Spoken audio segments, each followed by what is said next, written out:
What's funny is that a lot of people, we have a lot more in common than, like, I literally feel like you're like my soul sister. Even though we don't see each other, like we barely speak, we have a lot more in common than a lot of people know. And we're literally born on the same day, same year. We're both Sagittarius, Cancer moons, like, gang. Yes! Like, she's literally my twin flame. Like, just people don't really know. So I'm really excied that you're here. I'm so happy to see you. It's been a really long time, so I'm really happy to see you. Okay, first things first. I want to know what's going on with Yes Ho. Yes Ho Entertainment. I actually just finalized it as a publishing company or whatever. So it's my own thing. I eventually want to make it into an all-female label. But that's gonna be once I have the means to. You know, I don't want to sign anybody and I can't get them anywhere. I need to focus on myself first, get myself where I need to go, and then start signing artists once I'm ready. Okay, because you're the owner of that. Yeah, like Yes you started Entertainment. That. Yeah, I remember you kind of starting that off when we were in high school. Yeah, it was when we were in high school. Okay, so I'm not tripping. Yeah. We were in high school. I was actually at Dishem's studio when he still had a studio in his house. Like, that's how far back it was.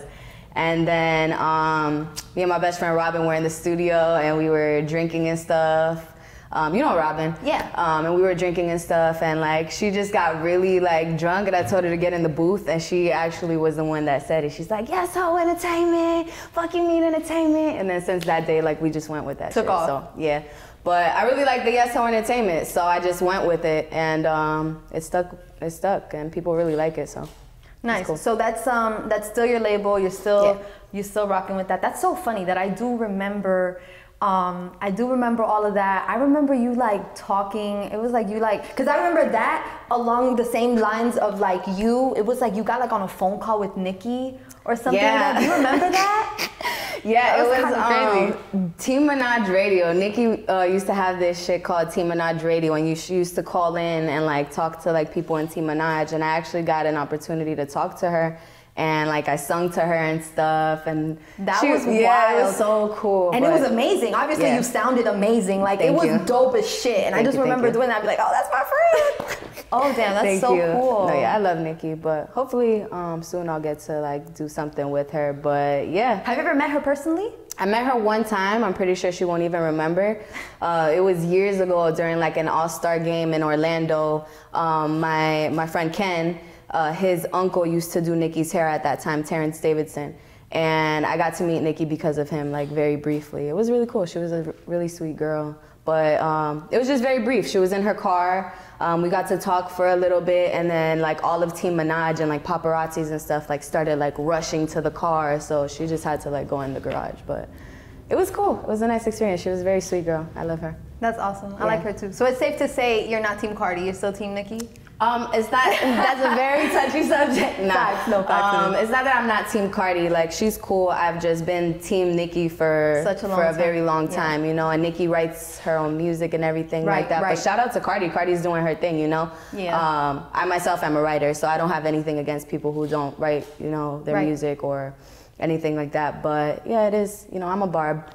I'm a barb at heart, always. Yeah, I think it's just like how long we've been Nicki fans. Like that's what it is. Like you can't take away from Nicki her music and her talent and what she's doing, like, you know, with her craft. Even though I love Cardi too, so shout out to Cardi. Yeah, shout out to Cardi. She's doing her thing. Okay, so you just signed to Prescription Songs. You were telling me that yesterday, which congratulations, that's awesome. I actually saw. It was like on Snapchat or whatever, I saw you celebrating, but I didn't know like what exactly it was. So I'm happy that we got to speak about it yesterday. That's really exciting. Yeah, it is. That's really exciting. Yeah, I'm excited. Okay, so you signed as a writer. Yes. Okay. So question of the year. You're getting this all the time. So why did you sign as a writer? Why did you choose to sign as a writer? Did they come to you with that? Did you choose that? Why not? Okay. Yeah. I gotta give the credit to Lunch Money Lewis, which is the other person that I'm signed to. It's a partnership between Prescription Songs and Big Tune. Prescription Songs is Dr. Luke's label, and then Big Tune is Lunch Money Lewis's label. They gave me a publishing deal. Lunch, pretty much, when I met him about a year and a half, maybe 2 years ago, I showed him my music and he really loved it. And since that moment, like, he was like trying to convince me to be a writer. And at first, like, honestly, I was like super against it. Like, I was like, no, like, I do my own music. I don't want nobody doing my stuff. Like, you know, it was like very personal, but Offended after a while, not offended, but it was just more like, you know, like I don't want to waste my time writing for people. Like I want to focus on myself. But the way that he put it, because he's an extremely successful industry writer, you know, he's on everybody's project, and he kind of just like picked my brain and was telling me like, you know, you're gonna have the respect from the people who actually matter in the industry. Like all of the industry executives and everything like that, they're already gonna know your name. You're already gonna have, you know, #1 singles, because he knows that I have the potential to be writing #1 singles. You're already gonna have that on your belt, platinum plaques, everything like that. So once it comes time for me to release my own music, I'm already gonna have the funds to be able to push myself independently if I want to. And I'm gonna have the respect from the people that really matter in the industry. So it's cool. And you get to get relationships with the artists too. So that's always cool to create a relationship with artists before I'm even like a big artist myself. So that's really the reasoning behind it. It's a lot of benefits. And the money, obviously, too. The money behind writing. But that's pretty much why I decided to go with that. Yeah, I wanted to, because kind of just to set it up for the next question was, I was interested in seeing, because I'm kind of like, I'll be out, but I'm really a homebody too. Like you know, like what's your role, or like what is your involvement with the Lunchbox? The international entertainment? Lunchbox International? Right. That's our creative spot. Lunch, originally he got that spot so we could be able to, you know, either create songs or whatever the case may be, for us to just hang out. We do eventually want to put like a little studio setup in there. But it just turned into like this thing where like people really loved our spot. And we started throwing events there, so now we rent it out. But it's still our creative spot. We still, you know, most of the time it's ours, you know, that's where we do all our things, our photo shoots, everything.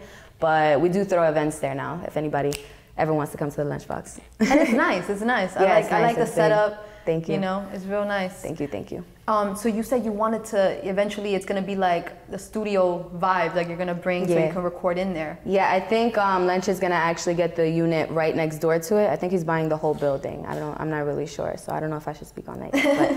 But I know that there is plans to put a studio either in the unit next door or just have a small setup inside the Lunchbox. That's so convenient. Yeah. That would be the smartest thing. Yeah, it really is. And I actually just bought like a studio setup for my house, so it's just like, just trying to remain as, you know, busy as possible. Yeah, like busy as possible, like be recording as much as I possibly can. And you cannot record as much as you can with a studio inside of your home. Yeah, like, exactly. You know. And I already know how to record myself, so it's just like about getting swifter at like all the, you know, getting all the plugins and everything like that, learning how to like master it. But the basics, I pretty much know how to record myself. Obviously, I like having an engineer. That's a lot easier. I was gonna ask you, do you engineer your music?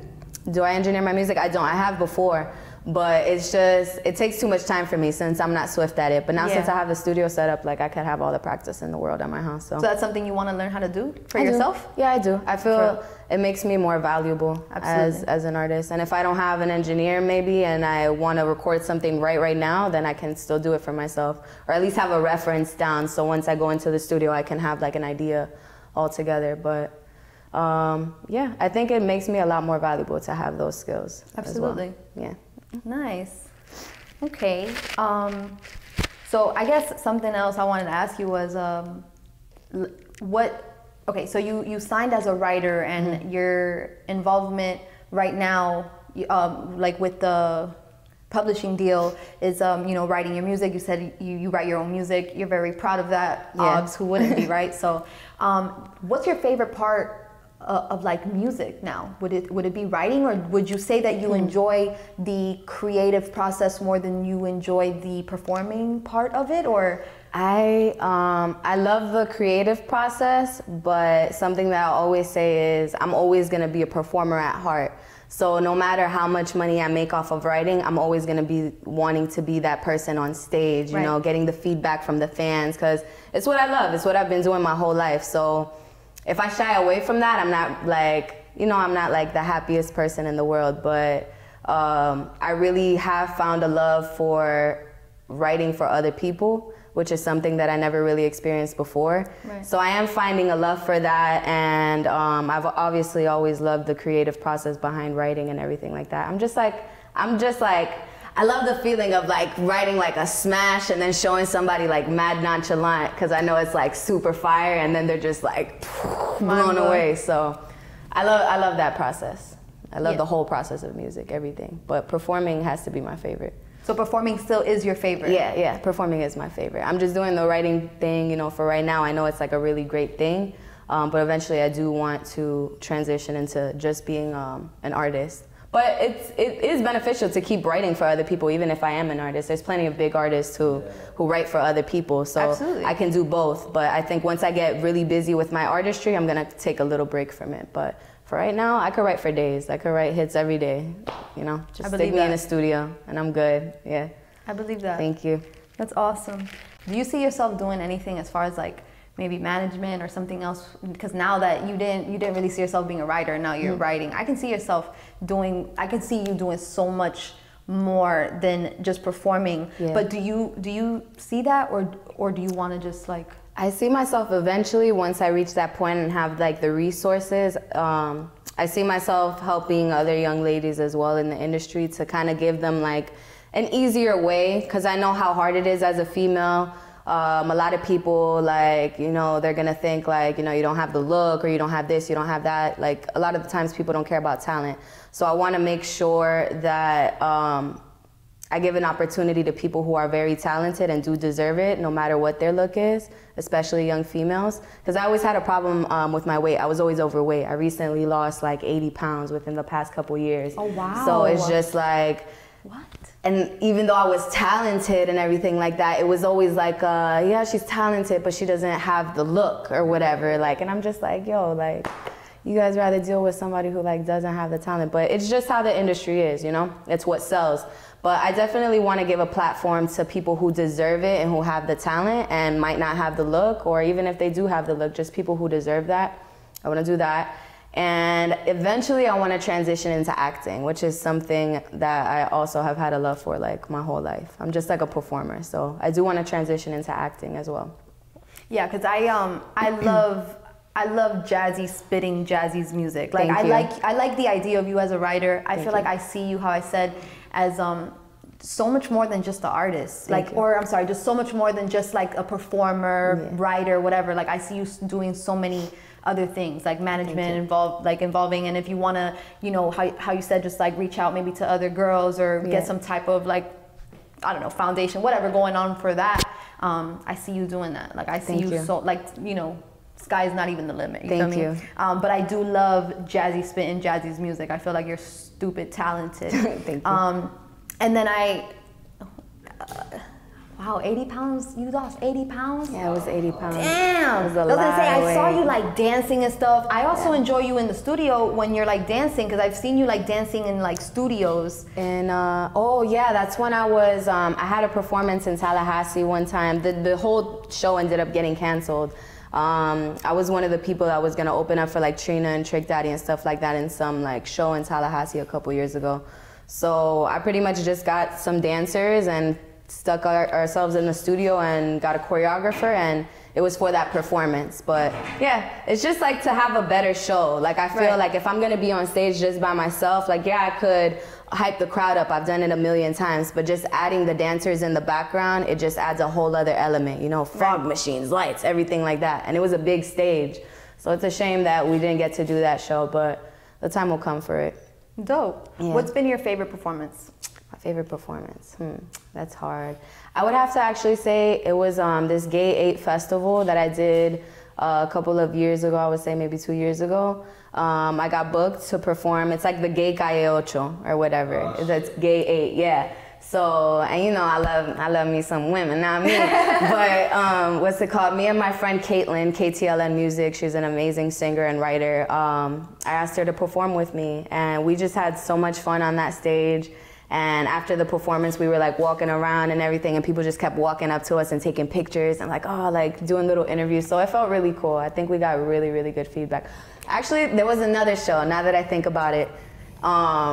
I was actually opening up for Trina at the Borscht Festival, and that was about a year and a half ago, something like that.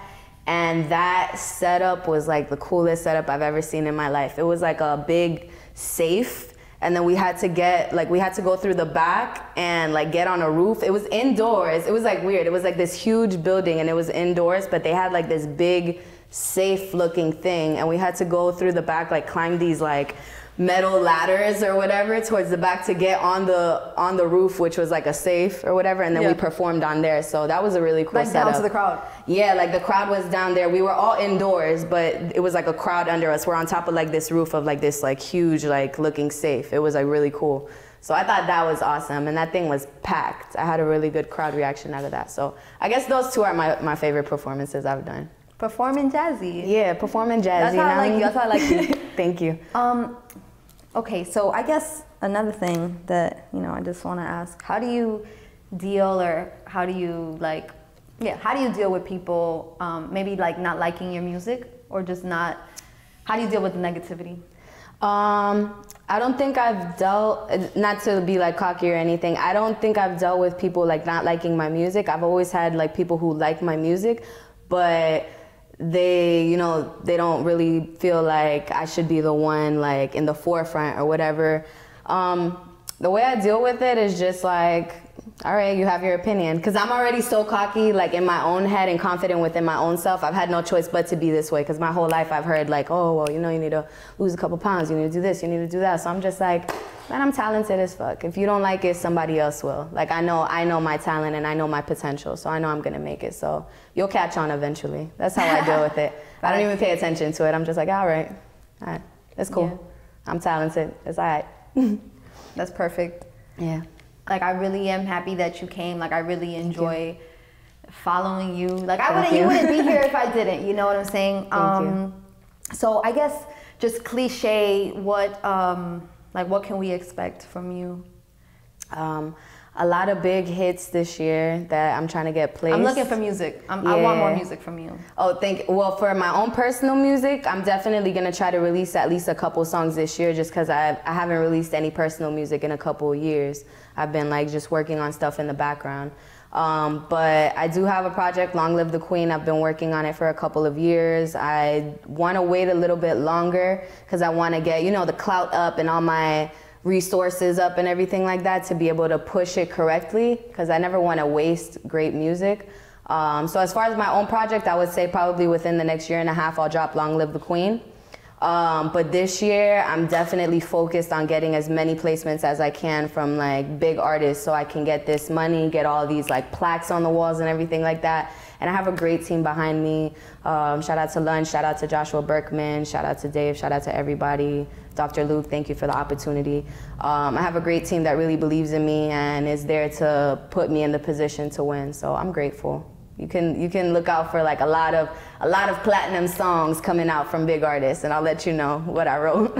Hey, anything else other than music, or? As of right now, no. Yeah, that's right now I'm just focusing. Yeah, just gotta get these hits in, and just focus. That's really what I'm focused on, writing. Really, I wanted to know, like, I was even yesterday when we were talking, like, I wanted to know the difference between, like, the whole publishing deal. I thought it was almost like a 360 deal. No. Yeah, but it's not, and I learned the differences. And you told me that it was, with the publishing deal, they're kind of, they're funding you. Similar to 360 deals, they fund you or whatever, but that you do have 75% ownership of all of your music still. You're still an independent artist as far as your label. So that's a lot of, like, good, that's very good space. That's I have a lot of freedom, so I'm happy about that. And that's another thing Lunch would tell me all the time, like, you're so creative. If I was to come out as an artist right now and I don't have anything like on my shoulders or on my belt, it's a lot harder for me to have the creative freedom that I need. And I'm already like talented enough to like know like what is gonna sound good and be out there. So what's most important for me is having my creative freedom. I don't like really being controlled. So being in a publishing deal and not being like really attached to like a label and being controlled like that, I feel like that's the best thing for me. Because I know what sounds good, I know what I'm gonna put out. So with my good team behind me and kind of like leading the way, I don't think there's anything but like success that's about to come. I'm with that word. Thank you. So it's like because you have your own label, do you feel like you're open to getting signed by a label if it's the right label or the right time? Yeah, definitely. If it's the right label, right time, the deal looks right, then I'll definitely do it. I can't be, dumb either. Like if it's a great opportunity and it's a big label that's really gonna help me, I'll definitely sign it. But it just has to make sense for me. I'm not just gonna sign to anybody because realistically I could make the money off of writing and push myself, you know? It's very easy to like, at least for me and my team, it's very easy to get on you know, somebody's project and get these big placements. So at that point it'll just be like whatever somebody can offer that's actually gonna benefit me that I can't do on my own already with my team. So it would just have to make sense.